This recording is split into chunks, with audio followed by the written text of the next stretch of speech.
আজ কথা বলছি মুখের ফাঙ্গাল ইনফেকশন বা মুখের খুবই কমন ঘা এটি নিয়ে।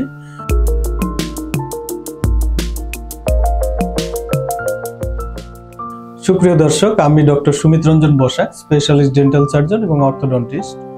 মুখের ঘা বা ফাঙ্গাল ইনফেকশন এটি খুবই কমন, বিশেষত বাচ্চাদের এবং যাদের একটু এজেড পেশেন্ট, বয়স হয়ে গেছে, অনেক ক্ষেত্রে সবগুলো দাঁত মুখে নেই, সেই সমস্ত ক্ষেত্রে কিন্তু এই ধরনের ফাঙ্গাল ইনফেকশনগুলো প্রায়ই হয়ে থাকে। বিশেষত জিহ্বার উপরে বা জিহ্বার সাথে সাথে দেখা যায় গালের দিকে, বা অনেক সময় একদম মাড়ি সহ ইনফেক্টেড হয়ে যায়, এরকম হয়।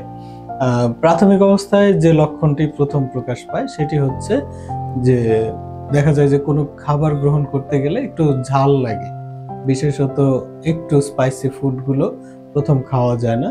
এর পাশাপাশি কিন্তু আরো যেটি সমস্যা ধীরে ধীরে বাড়ে সেটি হচ্ছে সাদা সাদা সোপ হয়ে যায়, অনেক সময় লালচেও হয়ে থাকে, এবং অনেক ক্ষেত্রে দেখা যায় যে যদি বেশি পরিমাণে ক্যান্ডিডা বা ইনফেকশন হয় সেই ক্ষেত্রে কিন্তু অনেক সময় দেখা যায় যে সাদা পরতের মতো উঠে আসে। বিশেষত গরম খাবার বা চা কফি এই ধরনের খাবারের পরে দেখা যায় সাদা পরতের মতো উঠে আসে। এই প্রবলেমগুলো কিন্তু হয়। এখন যেটি কথা হচ্ছে যেটার কারণ কি, কারণ কিন্তু প্রধানত ক্যান্ডিডা অ্যালবিকেন্স নামক এক ধরনের ইস্ট বা ফাঙ্গাস থেকে এটা হয়। এটা আমাদের মুখে এমনি ন্যাচারালি কিন্তু থাকতে পারে।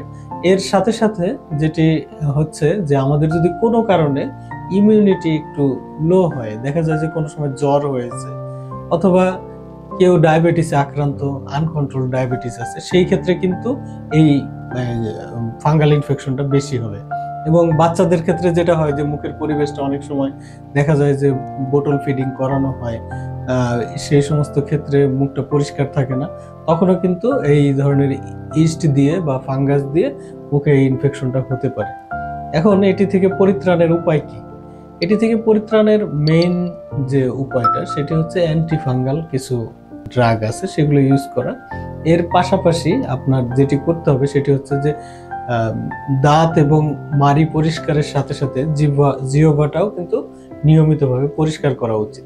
আর বাচ্চাদের ক্ষেত্রে যেটি হয় যে অনেক সময় দুধ বা চিনি জাতীয় খাওয়ার পরে পানি টানি খাওয়ানো হয় না, সেই ক্ষেত্রে একটু পানি পান করলে একটু উপকার হবে। এর সাথে সাথে তার যে হাইজিনটা, মুখের পরিবেশটাও ভালো থাকবে। আর যেটি করতে হবে যে কোনো যদি বয়োবৃদ্ধ মানুষ হন, অনেক সময় ডায়াবেটিস কিংবা অনেক সময় কিডনি ডিজিজ, এই ধরনের ডিজিজ থাকলে সেগুলো কন্ট্রোলে রাখতে হবে। এবং ডায়াবেটিক পেশেন্টের ক্ষেত্রে এই জিনিসটা খুবই কমন, এবং এটি থেকে আরেকটি সমস্যা হচ্ছে যে মুখে জ্বালা পোড়া এবং মুখে লালার পরিমাণ কমে যাওয়াও কিন্তু এই ধরনের সিমটমগুলো কিন্তু ডায়াবেটিক পেশেন্টের থাকে। তো সেই ক্ষেত্রে যেটি করতে হবে যে আপনার হাইজিনটা ভালো করতে হবে, 2 বেলা নিয়মিত দাঁত ব্রাশ করবেন, এবং এই ক্ষেত্রে কিন্তু মাউথ ওয়াশ খুব কার্যকরী। বিশেষত 1% পোভিডন আয়োডিন মাউথ ওয়াশ যেটি আছে সেটি সমপরিমাণ হালকা গরম পানির সাথে মিলিয়ে আপনি 2 বেলা কুলিকুচি করলে খুবই উপকার পাবেন। আর এর সাথে সাথে কিছু টপিক্যাল ওষুধ, অর্থাৎ অনেক সময় এগুলো দেখা যায় জেল আকারে বা ড্রপ আকারে, এই ধরনের আকারে পাওয়া যায়, সেগুলো ব্যবহার করা যায়।